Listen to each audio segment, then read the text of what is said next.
Welcome to the newest edition of the Showbox Sires series, introducing our new bulls for our Showbox Sires program at Select Sires. Today, we're introducing our newest bull, 744HO18071, FANWELL RC. He is the long-awaited Hulu son from the world champion Solomon Footloose, and he is a bull that will be available immediately from your Select Sires or Worldwide Sires distributors around the world.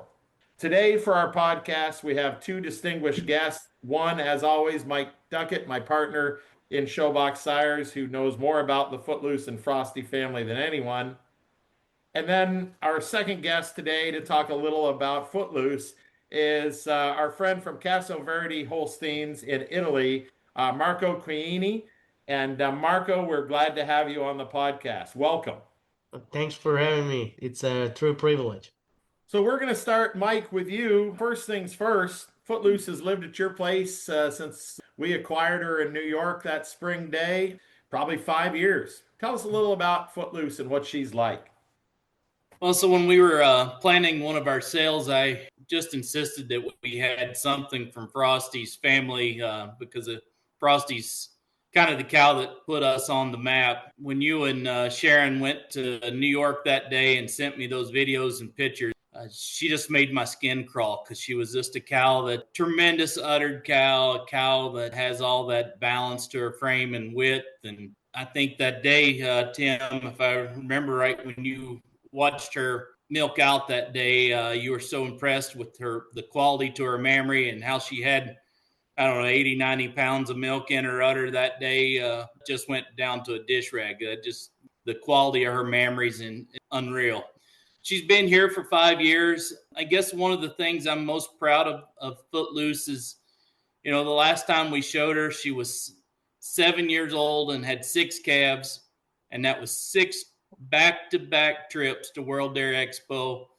And she was 6th as a junior too, and she never was she was 1st or 2nd from then on every year, and it was her and Shakira. Not too many cows can pull that off. Some people get the idea that show cows, they have to be managed. It's true, they have to have good care, but she's a cow that kind of does her thing without a whole lot of management, and a cow that's pretty easy to take care of on a daily basis. What's Footloose's status now for our listeners? Well, she's due in April, so she'll be hopefully a 7th calf cow by the time World Dairy Expo runs around again, and so she'll be 9 years and 7 calves, and she'll be over 200,000 pounds of milk easily lifetime. But yeah, she's due middle of April. So Mike, the other unique thing now, she's had 2 daughters stand right at the top of the class at World Dairy Expo in the Raw. You want to just reference those 2 quickly? We've used Lambda and Tattoo on the cow a couple of times.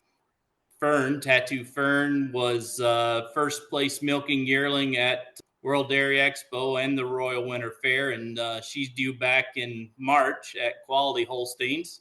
And then Goldwyn Fantasy, a cow that caught my eye this spring at our spring show. She won her class, went to our state show, won again, and then Jeff Butler purchased her, and she was 2nd at Expo and 1st at the Royal, and was pulled out for intermediate champion. So not too many cows have pulled that off either. That's quite a accomplishment. Just with having Frosty in her pedigree, a cow that has won it all before, and then Footloose, and hopefully one of these young daughters come ahead and pull off the same thing someday. Well, Mike, it's pretty neat that Frosty and Footloose, 2 world champions multiple times, have stood in the same barn with the same breeder. But interestingly, some of my research on the family from my good friend Doug Blair in Canada, he helped me research Footloose's family back to when it first went to Harview. And in one of our episodes, we talked about in the 1950s, there are a pair of sisters that are in Footloose's pedigree that were champions in the 1950s. And then we go to Frosty, and then we go to Footloose, and then we go to Fern and Fantasy, and I think the best is yet to come. So that's why we're so excited about FANWELL and having this bull in our program. So Marco, You're one of Footloose's global fans. We've got 2 world champion banners from HI from this cow, which is a huge honor. Tell us what you think about Footloose. I think she's just a phenomenal cow. And she's proving everybody to be one hell of a brute cow as well, like Mike just said and you, Tim. And my question is, which of the next generation of these footlooses will follow in her winning footsteps? Because nobody knows, and she's that powerhouse of a cow. She's a true testament of a world champion to me. What a world champion should look like, and she's got the full package. That's what I told you before, Tim. Well, we appreciate your kind comments. When you think about Footloose, what are some of the things that come to your mind first about her? I think if people listen to other podcasts that we've just recently done with you, I think you may describe some of the things you told us was the perfect dairy cow. Tell us what traits about Footloose stand out to you. Just a mind-blowing count to me. She's every dairyman's dream, I think.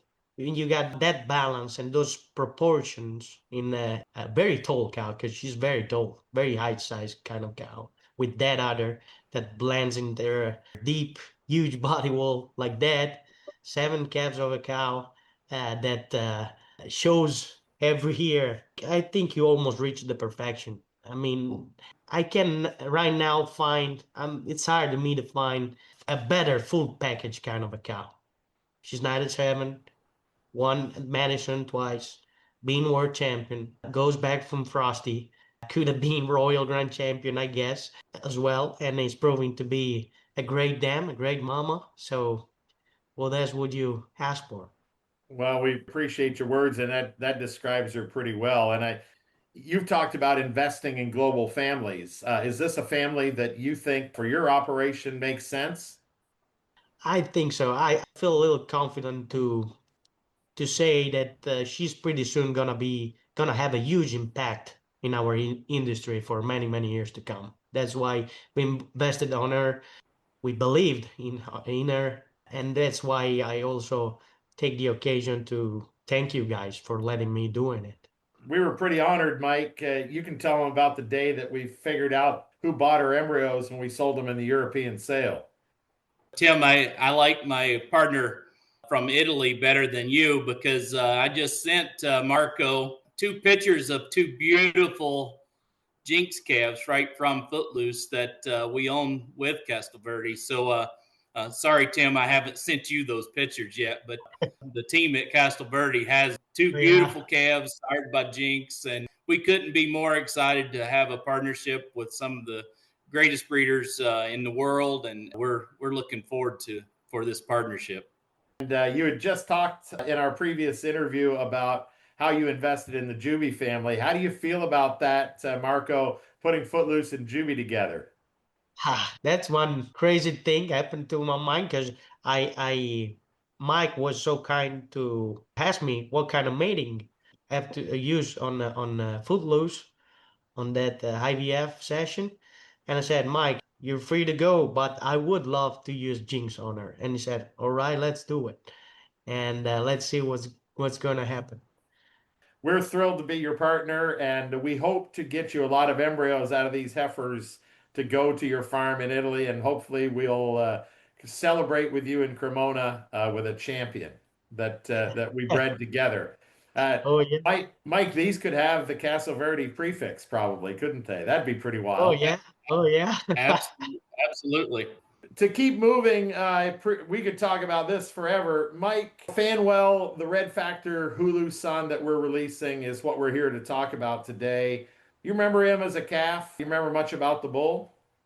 I remember him being a calf that, well, right away we were hoping that he would be red factored, which to include red breeders in Footloose's genetics is exciting. I remember this calf when he left for Select Sires. He was straight lined, a calf that had tremendous width to his rump and perfect feet and legs. But the one thing that I think where Footloose was the logical thing, she has so much width to her. This calf had that width all the way through, from the rump all the way to the front legs, the width to her chest, or this bull's chest, and big nostrils on him. So I think it's a bull that in the red world is going to have a big impact. And Marco, the fact that you can use him on red cows, what do you think the bull can bring to the business? You know about Hulu, you know about Footloose. What can this bull bring to breeders? Just try to imagine to have a red Footloose, right? Just look at his pedigree. He doesn't have no apples, no Asia cow in his pedigrees.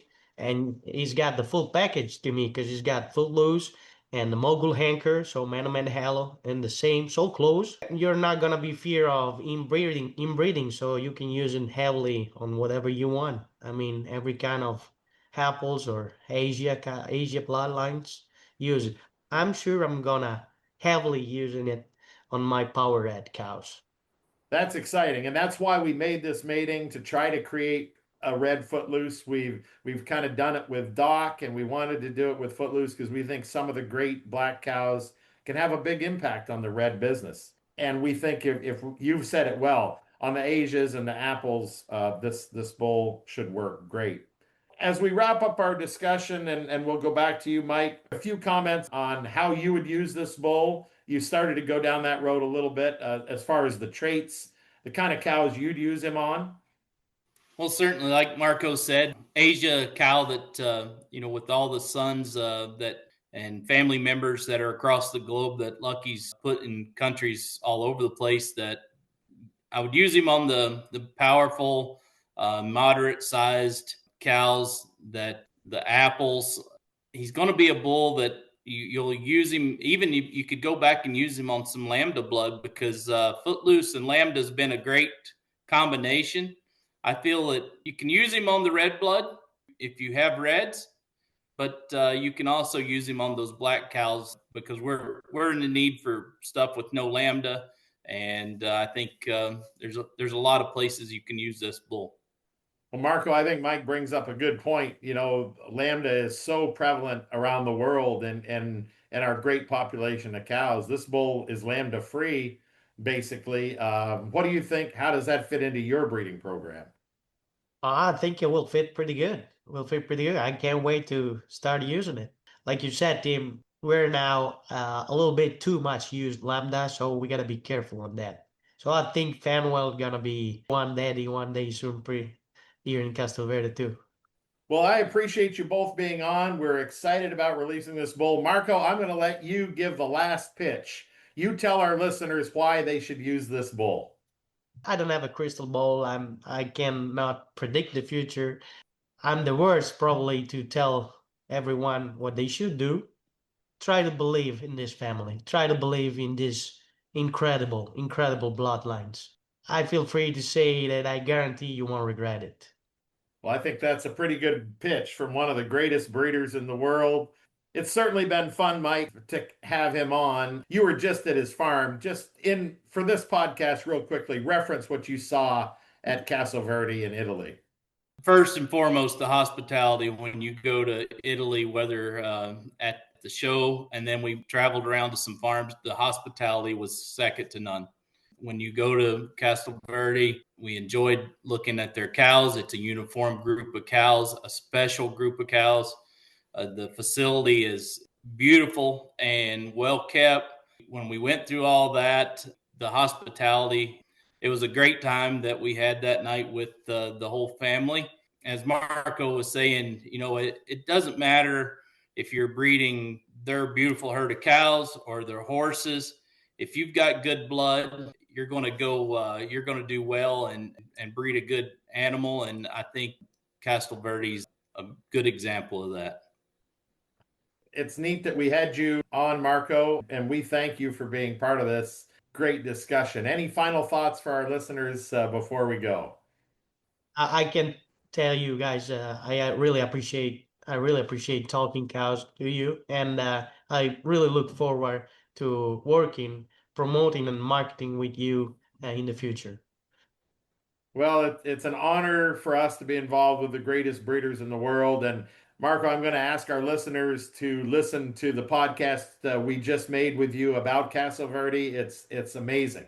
You told us your philosophy on breeding cattle, You told us about your family, and I think it's interesting because you're as passionate about your family at home as you are in the barn, and that's why you're great people. So it's been a pleasure to have Marco Quaini from Castelverde, Holsteins in Italy, on with Mike and I for the introduction of the release of our new exciting Red Factor bull from Footloose, 744HO18071 FANWELL RC.